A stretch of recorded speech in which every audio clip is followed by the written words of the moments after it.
And so for more on the markets, let's bring in Thomas Hayes, chairman over at Great Hill Capital. Thomas, good morning. Good to see you as always. Markets have continued their winning streak for quite a while, though, all through political turmoil, climate devastation. We're starting 2022. What do you sort of look at in terms of the broad market trends you're expecting for the rest of the year? Yeah, Baker, well, thanks for having me. I think one thing came out this morning, the Bank of America Global Fund Manager Survey, which surveys about 300 managers with $1 trillion under management. And what we saw for the month of January was the allocation to commodities hit an all-time historical high. So that trade is getting pretty crowded right now. And here we are at $85, $86 on WTI, and everyone's calling for $100 a barrel. Usually when the sentiment gets that extreme is when it starts to back off. Maybe supply will come back on from OPEC. Maybe U.S. producers will start to amp up supply. And then the other thing we saw in that survey was the net allocation to tech fell 20% in the month of January, which was the lowest since 2008. So we're seeing managers are getting really concerned with rates. You saw the 10-year yield up to 183 this morning, and that is impacting the market. But I do think when you step back, Baker, and look at 2022, this is going to be a last shall be first stock market. So if you look at sector performance over the last couple of decades, a clear pattern emerges, and that is the laggards become leaders and the leaders fall from grace every 1 to 2 years. In that context, we like industrials. Industrials was the third worst performer in 2021. We think it'll be in the top 3 in 2022. Earnings for industrials are expected to grow 35% in 2022 versus the S&P is going to grow at 9%.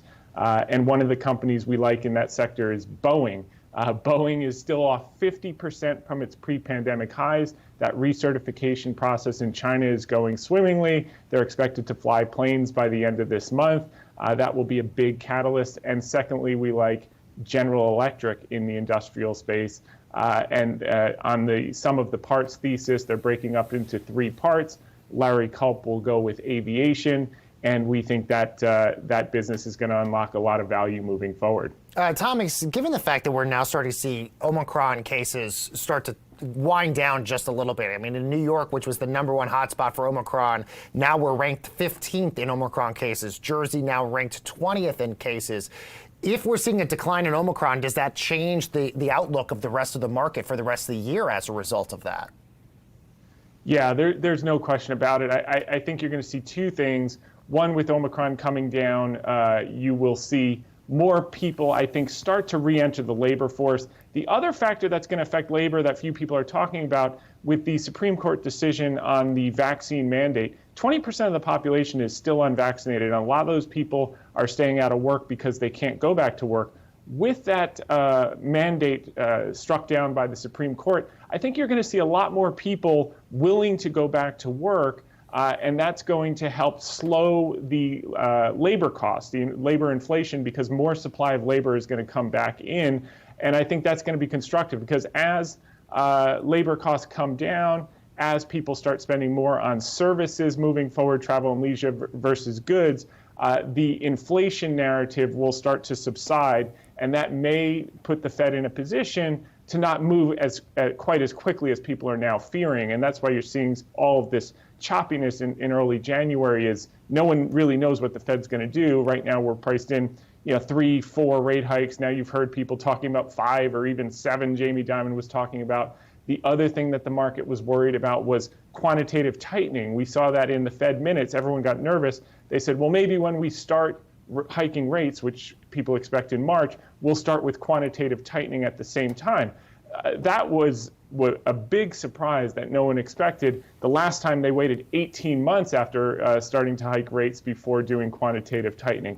So I think if the inflation data comes down from increased supply and spending going from goods to leisure, then the Fed can slow down their process and maybe just do 2 or 3 rate hikes, maybe push off quantitative tightening for another year. And in that case, some of these extremes with everyone crowding into commodities and out of tech will start to moderate. Right now, we just have to see how good our tech earnings going to be in the next few weeks, whether their multiples are justified or they need to come back a little bit. Thomas, do you still expect the Fed to raise interest rates in March? Do you sort of think that that's sort of the month that things are going to change here? And are you also expecting that 0.25% hike that a lot of people are thinking that Jerome Powell might do here?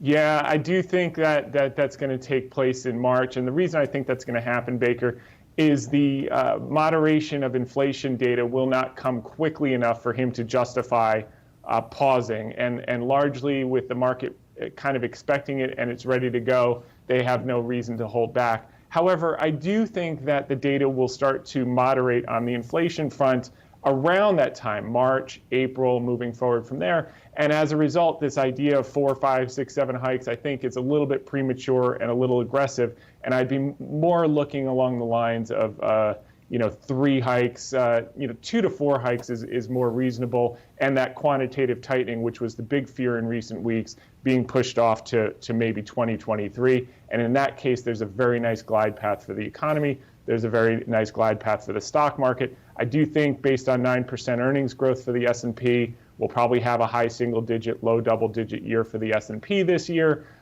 with a lot more volatility than we saw last year. The 3 to 5% pullbacks of last year will probably turn into 8 to 10% plus mini corrections this year, but overall finish out the year constructively. Thomas, while I have you, just briefly on earnings, 76% of companies have at least beat on the bottom line so far that are in the S&P. Has anything surprised you through the earnings releases so far? And have you read any sort of tea leaves of what to sort of expect for the rest of the year? Yeah, I think it's very constructive. I was a little concerned that earnings estimates in the last 3 or 4 weeks for 2022 have kind of stalled out at $223 for the S&P 500. I do think we're going to start to see those creep higher in coming weeks. I think we need to see about 230 to justify the multiple in the market right now. And I do think we're going to get that before the end of Q1 earnings season. So on balance, with how aggressive Omicron was in December, the fact that these companies have really adapted and been able to produce on the bottom line is impressive. So as this lifts, I think the market's going to extrapolate better things to come, and we're constructive for the year. Great insight as always. Thomas Hayes, chairman over at Great Hill Capital. Thomas, thanks so much for getting up early with us this morning.